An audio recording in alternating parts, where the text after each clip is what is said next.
and rain-soaked cardboard. Elizabeth had just locked the back door when she heard it. Not the crash of breaking glass, but something worse. A wet, choking sound. Human.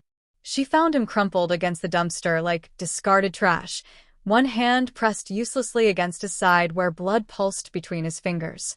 His eyes found hers in the dim light, wide with shock and something else. Fear, maybe. Or resignation. Go, he managed, the word barely audible.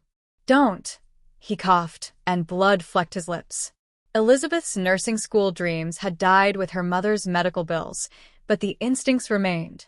She was beside him before logic could intervene, her hands already assessing the damage.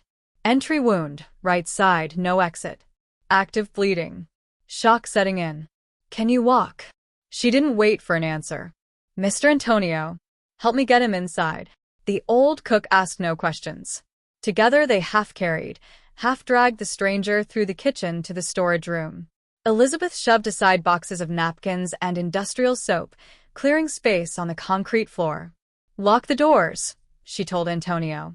If anyone asks, we closed early. Her hands moved on autopilot.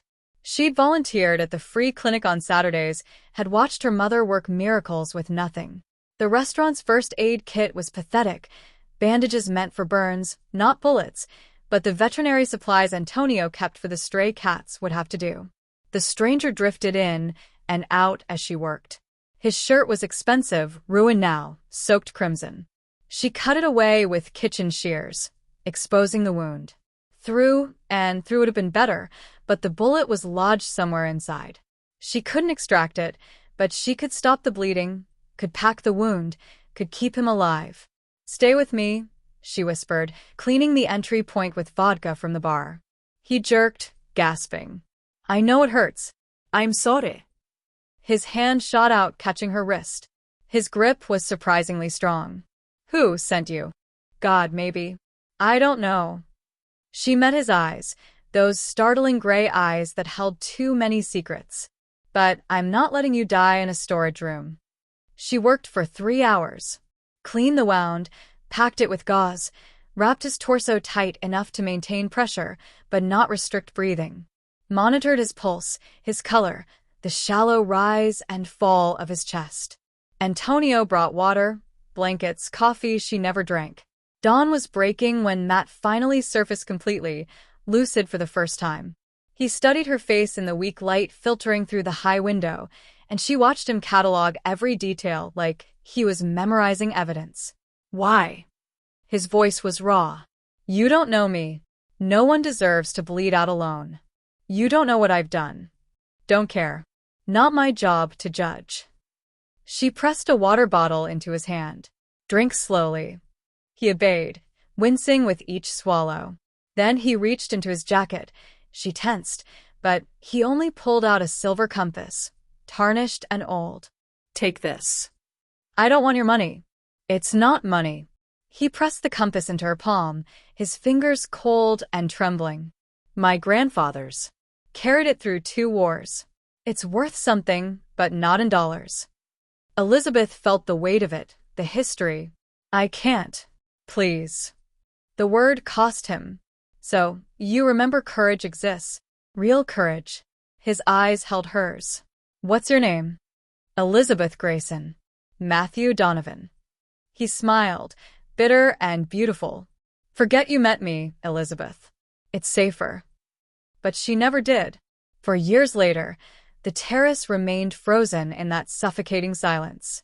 Matt Donovan stood between Elizabeth and Rose like a wall of controlled violence, his presence turning the elegant rehearsal dinner into something else entirely. A courtroom. A battlefield. You don't understand, Rose stammered, her face pale beneath expertly applied makeup. This waitress. Say her name. Matt's voice was quiet, which made it more terrifying. You put your hands on her. The least you can do is say her name. Rose's mouth opened and closed. Behind her, the bride, Gabriella, looked ready to faint. The wedding planner had disappeared entirely. Elizabeth Grayson, Matt continued, still not looking away from Elizabeth's face. 4 years ago, she saved my life when she had every reason to let me die. Didn't ask questions. Didn't call the police. Just kept me breathing. He finally turned to Rose, and Elizabeth saw her actually step backward. You think you can touch her? In my city. Matt, we didn't know, Gabriella started. You didn't need to know. You needed to be decent human beings. He pulled out his phone, typed something. Your father's construction contracts with the Northside Development Group? Gone. Your mother's seat on the museum board? I own 3 board members. She'll be asked to resign by Monday. You can't. I already did. He pocketed the phone. Consider it a wedding gift. Elizabeth found her voice. Stop. Matt looked at her, and something in his expression shifted, softened, almost imperceptibly. I don't need you to destroy people for me, she said quietly. The guests were listening, everyone was listening, but she didn't care anymore. I just need to finish my shift and go home. You don't work here anymore. Her stomach dropped. What? I bought out your contract 10 minutes ago. You're done serving people who don't see you. He took a step closer, and she smelled expensive cologne and something darker underneath. Danger, maybe. Come work for me instead. Elizabeth laughed, sharp and disbelieving. Doing what? Hiding bodies? Consulting. Business development. I run legitimate operations too. His eyes held hers. $75,000 a year. Full benefits. No serving, no slaps, no invisible. The number made her dizzy. That was more than all 3 of her jobs combined. More than enough to help Aaron, to stop living shift to shift, to breathe. Why? She asked. Because I owe you. You don't owe me anything. That was 4 years ago. I owe you everything. He said it simply, like stating a fact. You gave me my life back. Let me give you yours. Elizabeth shook her head, backing away. I can't. I don't. This isn't how the world works. It's how my world works. I don't want your guilt money. Something flashed in his eyes. Pain, maybe. It's not guilt. It's a debt. There's a difference. He pulled out a business card, pressed it into her hand. Think about it. The offer stands. She looked down at the card. Simple, elegant. Just a phone number. Your brother, Matt said quietly, and her head snapped up. Aaron Grayson. 2nd year at Northwestern Medical. $58,000 in student loans. Ice flooded her veins. How do you? It's paid. All of it. Anonymous donor, already processed. Elizabeth couldn't breathe. You had no right. I know. He stepped back, giving her space she desperately needed. But I did it anyway. Because you wouldn't let me help 4 years ago, and I've been looking for you ever since. His voice dropped. Call me, Elizabeth. Please. Then he walked away, and the terrace erupted into chaos behind him. Elizabeth stared at the townhouse like it might bite her.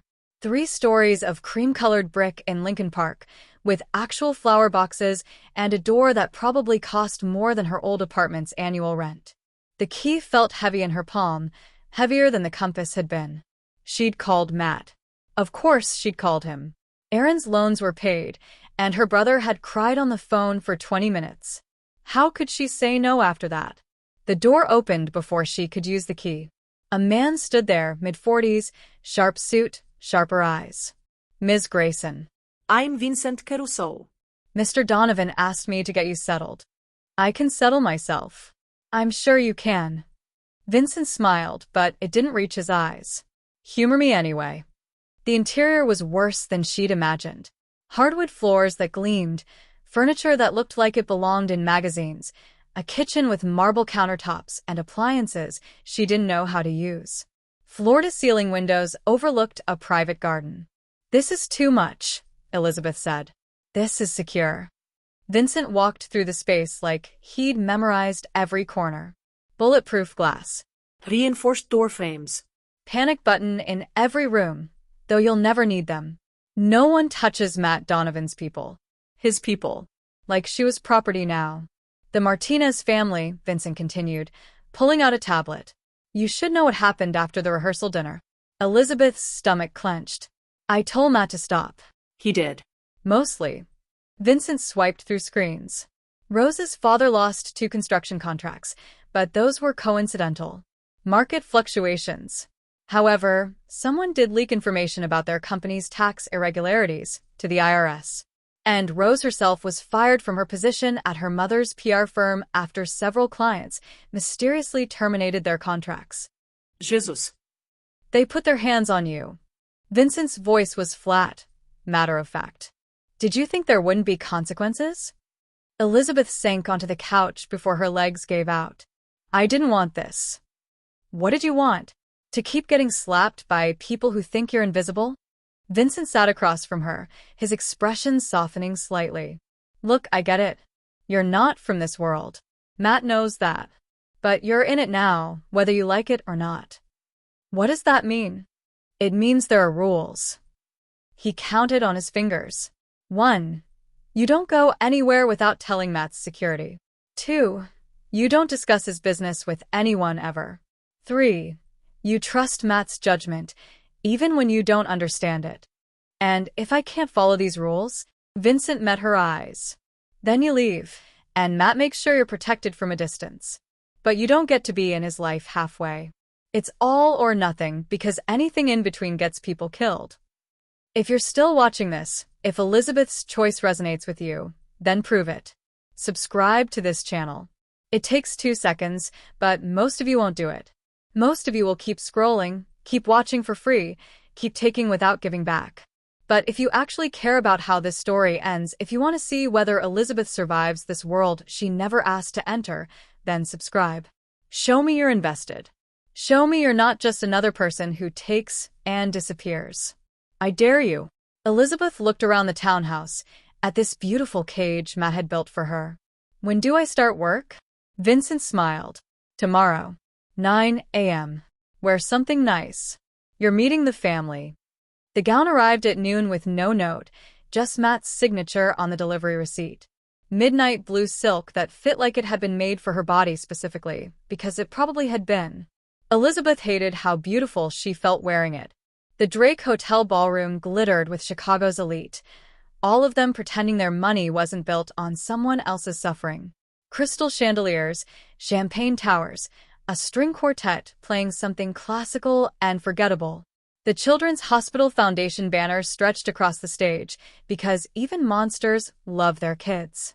Matt found her immediately, like he had a radar for her presence. He wore black, perfectly tailored, devastating. You came. You paid $20,000 for a table. Seemed wasteful not to use it. His smile was slow, dangerous. I paid 50. The other 30 went directly to the pediatric oncology wing. Of course he did. Elizabeth watched him work the room, shaking hands, making donations with casual ease. 100,000 here, 50 there, like he was tipping for coffee. CEOs and politicians smiled at him, their eyes wary. They took his money and pretended not to know where it came from. He donated $2 million last year, a woman said beside her. Elizabeth turned to find an older lady in diamonds, her face kind. Built an entire surgical wing. They named it after his mother. I didn't know. Most people don't. Matthew prefers it that way. The woman squeezed her hand. I'm glad he found you, dear. He's been alone too long. Before Elizabeth could respond, Matt was there, his hand settling on her lower back with possessive ease. Mrs. Chun. Still trying to marry me off. Someone has to. The woman winked at Elizabeth. Don't let him scare you. He's more puppy than wolf. Matt laughed, genuine and warm, and Elizabeth saw it then. The man he could have been in a different life. The man he still was, maybe, buried under layers of violence and necessity. Then the temperature in the room dropped 10 degrees. A man approached their table, tall and broad, with pale eyes and a smile that promised suffering. His accent was thick, Russian. Matthew Donovan. How generous of you. Always giving to the children. Matt's hand tightened on Elizabeth's back. Nikolai. I didn't know the Volkov family cared about pediatric cancer. We care about many things. Nikolai's gaze slid to Elizabeth, lingering too long. New acquisitions, for instance. Unprotected assets that might need safeguarding. Everything I value is protected. Are you certain? Nikolai smiled wider. Chicago is so large. So many vulnerable places. Hospitals. Universities. Quiet neighborhoods where young medical students live. His eyes met Elizabeth's. Your brother, yes? Aaron? Such a promising future. Elizabeth felt the blood drain from her face. Matt moved, subtle but lethal, positioning himself between her and Nikolai. Careful. I am always careful, Matthew. The question is, are you? Nikolai adjusted his cufflinks. Beautiful event. I do hope nothing ruins it. He walked away, and Elizabeth couldn't breathe. He knows about Aaron. I know. How? How does he know? Matt's jaw was granite. Because someone in my organization told him. Someone close enough to know about you. There's a traitor. Yes. He turned to her, and his eyes were filled with something she'd never seen before. Fear. I'm going to find them. But until I do, you and Aaron are targets. Elizabeth grabbed his arm. Then end this. Walk away. Let me go back too. There is no going back. His voice was raw. Don't you understand? The moment I claimed you on that terrace, the moment I paid Aaron's loans, you became mine in their eyes. Walking away now doesn't save you. It just leaves you undefended. The ballroom sparkled around them, full of people pretending to be good. And Elizabeth realized she was trapped in a war she never signed up for. Elizabeth couldn't sleep. The townhouse was too quiet, too safe, the kind of silence that let panic seep in through the cracks. At 2 a.m., she gave up and drove to Matt's building, using the key card Vincent had given her for emergencies. This felt like one. The penthouse elevator opened directly into his space. She expected luxury, got something else instead. Minimalist. Almost empty. Like a man who didn't believe he'd live long enough to need furniture. She found him on the rooftop terrace. He stood at the railing, shirt untucked, sleeves rolled up, a glass of whiskey catching the city lights. He didn't turn when the door opened, but his shoulders relaxed fractionally. Couldn't sleep either, he asked. Kept thinking about Nikolai. About Aaron. She joined him at the railing, the October wind cutting through her jacket. About how I ruined your life by saving it. You didn't ruin anything. He finally looked at her, and the exhaustion in his face made him look younger. Vulnerable. You complicated it. There's a difference. Is there? Matt pulled something from his pocket. The silver compass, worn smooth by 4 years of handling. I've carried this every day since you gave it back to me in that alley. Every single day. He turned it over in his palm. You said I should remember courage exists. But what you really taught me was that mercy exists. That someone could look at a monster and choose kindness anyway. Elizabeth's throat tightened. You're not a monster. I've killed people, Elizabeth. Ordered deaths. Destroyed lives. His voice was matter-of-fact, empty. I'm exactly what you think I am. Then why do you donate millions to children's hospitals? Why do you keep your mother's name on a surgical wing? Why did you protect me when you had nothing to gain? Because you made me remember I was human once. He set down the glass, turned to face her fully. Before my father dragged me into this life. Before I learned that mercy gets you killed. You looked at me bleeding in that alley and saw someone worth saving. You were worth saving. Was I? He stepped closer, and she could smell whiskey and smoke and something darker. Because everyone I touch gets hurt, Elizabeth. Everyone I care about becomes a target. And you. His hand came up, almost touching her face, then dropped. You're the first thing I've wanted to protect more than I want to own. The confession hung between them, raw and dangerous. Elizabeth reached out, took his hand, pressed it against her cheek.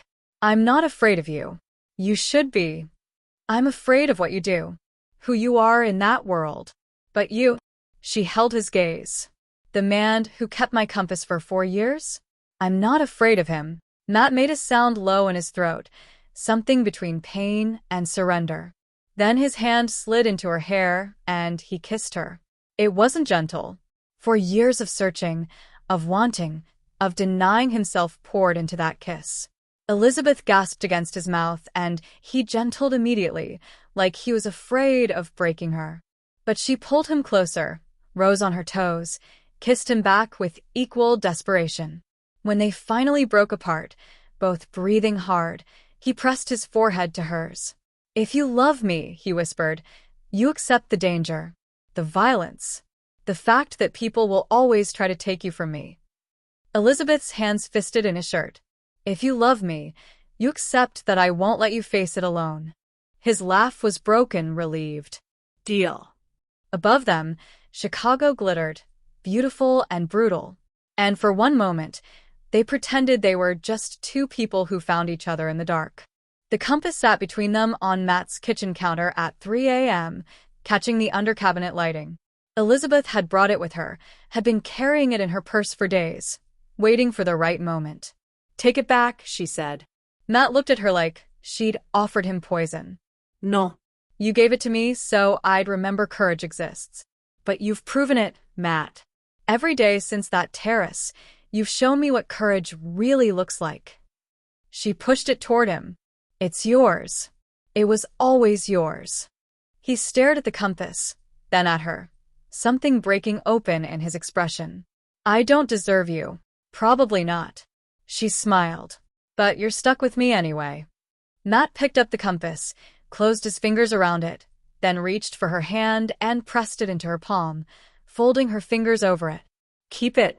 Because I need you to remember something else. What? That I'm getting out. The words came quiet, fierce. I've been building an exit strategy for 2 years. Legitimate businesses. Clean investments.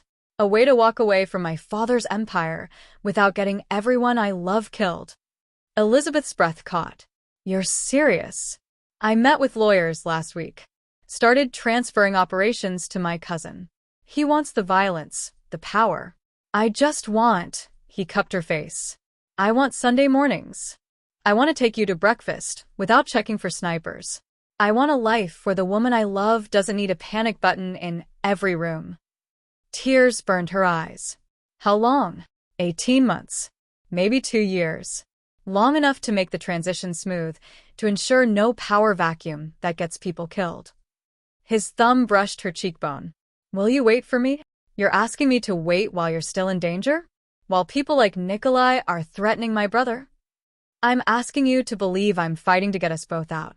His voice cracked. That every move I make now is toward a future where I can love you without it being a death sentence.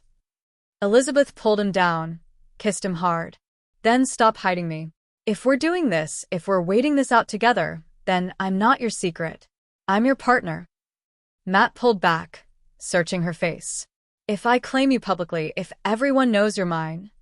They already know. Nikolai proved that. She straightened her shoulders. So, let's make it official.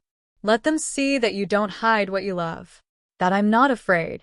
Something fierce and possessive blazed in his eyes. You're sure? Terrified. But sure. He kissed her again, slower this time, reverent. Then we do this right. Dinner tomorrow. Somewhere public. Somewhere everyone will see. Listen. If you've made it this far, if Elizabeth and Matt's story has gotten under your skin, then don't just watch. Subscribe. I know. You'll do it later. You'll remember next time. But you won't. People never do. This is your moment to prove you're different.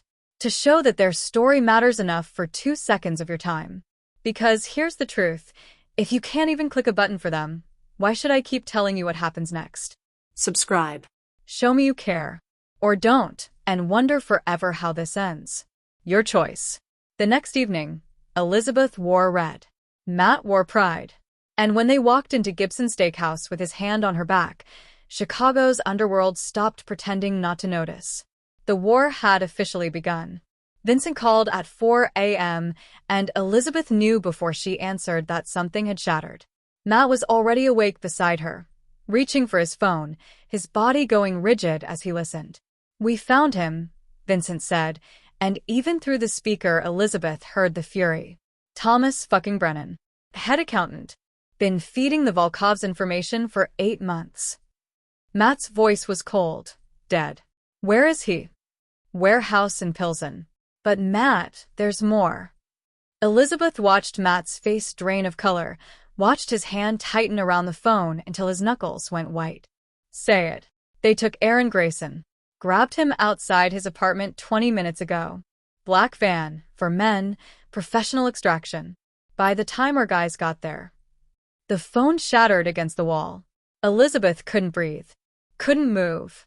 The room tilted sideways and Matt caught her, pulled her against his chest, his heart hammering against her ear. No, she whispered. No. I'm getting him back. Matt's voice was steel wrapped in velvet. Elizabeth, look at me. He gripped her shoulders, forced her to meet his eyes. I am getting your brother back. I swear on everything I am. Her phone buzzed. Unknown number. Matt grabbed it, answered on speaker. Nikolai Volkov's voice slithered through. Good morning, Matthew. I trust you've noticed your missing medical student. If you hurt him, he's unharmed. For now. Such a bright young man. He was studying cardiology, yes? The human heart, so fragile, so easy to stop. Nikolai's smile was audible. But we're reasonable people. We can make an exchange. Matt's jaw clenched. Name it. Your territory south of Roosevelt. Your shipping operations at the port. And $50 million delivered within 48 hours. Done. Matthew, no. Elizabeth started, but he squeezed her hand, silencing her. There's one more condition, Nikolai continued. You step down. Publicly announce your retirement. Hand your empire to whoever you choose, but you're finished. No more Matthew Donovan, King of Chicago. The silence stretched like a blade. You have 12 hours to decide, Nikolai said. After that, I start sending pieces of Aaron back to his sister. Starting with his surgical hands. The line went dead. Elizabeth collapsed against Matt, her whole body shaking. He wants you to die. If you step down, if you show weakness, every enemy you've ever made will come for you. I know. He'll kill you anyway, even if you give him everything. Probably. Matt pulled back, cupped her face. But I'll have bought time. Time to find where they're holding Aaron. Time to plan a rescue. Or you could just give them what they want and hope. Hope. His laugh was bitter. Hope gets people killed, Elizabeth. Strategy keeps them alive. Vincent appeared in the doorway, 3 men behind him, all armed. Brennan's talking. Says they're holding the kid at a warehouse complex in Gary, Indiana. 13 guards, rotating shifts, professional setup. Matt stood, his whole demeanor shifting. The man who'd held her disappeared, replaced by something else. Something lethal. Gather everyone, he said. Every soldier, every weapon, every favor we're owed. We move at dawn. Matt, that's suicide, Vincent said. You'll start a war. They started the war when they touched him. Matt looked at Elizabeth, and his eyes promised violence. I'm just going to finish it. Elizabeth grabbed his hand. Then I'm coming with you. Absolutely not. He's my brother. Her voice broke. You don't get to leave me behind. Matt pulled her close, pressed his lips to her forehead. Then stay close. And whatever you see, remember, I'm doing this for us. The war room in Matt's basement looked like something from a military operation. Maps, blueprints, satellite images of the warehouse complex spread across tables. 20 men, armed and silent, waiting for orders. Vincent coordinated communications while Matt studied the layouts with surgical precision. Elizabeth watched him plan his own death. You're going to trade yourself, she said. Not a question. Matt didn't look up. It's the cleanest option. I walk in. They release Aaron. My men extract you both before the Volkovs can regroup. And they kill you. Probably. He finally met her eyes. But you and Aaron live. That's what matters. Elizabeth crossed the room in 3 strides and slapped him. Hard. The crack echoed through the basement. Every man turned to stare. 4 years ago, she said, her voice shaking with fury. You stood up in that restaurant when you didn't have to. You risked everything to protect me, a stranger who saved your life once. And now you think I'm going to let you die for me? Matt's cheek was red, his eyes wide. Elizabeth. No.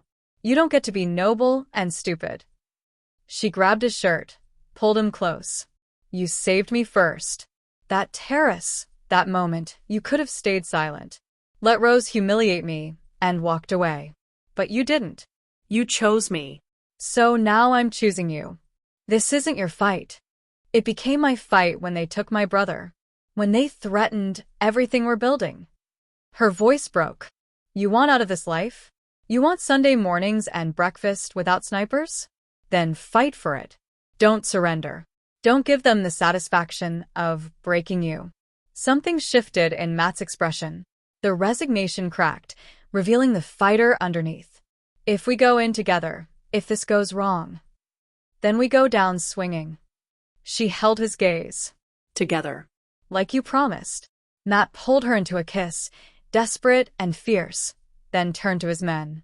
Change of plans. This isn't a surrender. It's an extraction. The next 2 hours were controlled chaos. Teams deployed, routes mapped, contingencies planned. Elizabeth watched Matt transform into the general his father had trained him to be, ruthless and brilliant. They moved at dawn. You want to know if Nikolai Volkov gets what he deserves? You want to see this monster who threatens innocent students and kidnaps people face justice? Then do something he can never do, something that requires actual courage, not just violence. Subscribe. That's it. 1 click. Nikolai can buy armies, can terrorize cities, but he can't make you care enough to subscribe. Prove you're better than him. Prove their story matters. Or don't, and let him win by your silence. Your move. The warehouse exploded at 6:47 a.m. Flashbangs, smoke, tactical teams moving like shadows. Elizabeth stayed in the van with Vincent, watching through body cam feeds as Matt's men breached entry points. Gunfire erupted. Screaming. Chaos. Then Matt's voice through the radio. I've got him. Aaron's alive. Moving to extraction point. Elizabeth sobbed with relief as the van doors opened and Matt appeared, half carrying her brother. Aaron was beaten, terrified, but breathing. Let's go home, Matt said. The Volkov war ended not with bloodshed, but with boardrooms. Nikolai's cousin married Matt's lieutenant. Territory lines were redrawn. Money changed hands. It wasn't peace, exactly. More like mutually assured survival. But it held. Matt kept his promise. 18 months of careful extraction, transferring operations, building legitimate fronts until the criminal empire his father built became something else. Something legal. Almost respectable. Elizabeth watched him transform. The violence didn't disappear. It never could, not completely, but it receded. Sunday mornings became real. Breakfast, without bodyguards. A life that felt almost normal. Then one October evening, he took her hand and led her to the south side. She recognized the alley immediately. The dumpster was gone, the security light replaced, but the brick walls remained the same. The place where everything changed. "Why are we here?" she asked. Matt pulled the silver compass from his pocket, worn smooth by 5 years of handling. "Because this is where I died and came back. Where a woman I didn't deserve chose mercy over sense." He turned to face her, and his eyes held everything they'd survived. "Where my real life started." Elizabeth's breath caught as he dropped to one knee. "I'm not good, Elizabeth. I've done terrible things. My hands are stained with blood that won't wash clean." His voice cracked. "But you looked at me bleeding in this alley and saw someone worth saving. And every day since, you've chosen to see the man I'm trying to become instead of the monster I was." He opened a small box. The ring caught the streetlight, simple, elegant, with coordinates engraved inside the band. "Those are the coordinates of this alley," Matt said. "Where you gave me my life back. Where I want to start our life together." His hands trembled. "Marry me, Elizabeth. Let me spend the rest of my life proving I was worth saving." Elizabeth pulled him to his feet, kissed him through tears. "You already have." Yes. "God, yes." The wedding was small. Matt's legitimate business partners mixed with Elizabeth's church family, 2 worlds colliding in unexpected harmony. Vincent cried. Aaron, fully healed and finishing his final year of medical school, walked her down the aisle. 3 years later, they renewed their vows in that same church. Aaron officiated as Dr. Aaron Grayson, his surgical hands steady as he pronounced them husband and wife for the second time. "By the power vested in me," Aaron said, grinning, "and by the fact that my sister is terrifying when angry, I now pronounce you still married. Matt, you may still kiss your wife." Elizabeth laughed against Matt's lips as he dipped her dramatically. Around them, their chosen family, built from violence and mercy, blood and grace, applauded. Later, on their brownstone's rooftop, Matt pressed the compass into her palm one final time.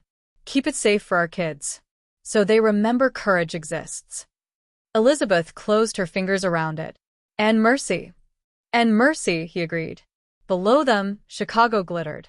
Beautiful, brutal, and finally home.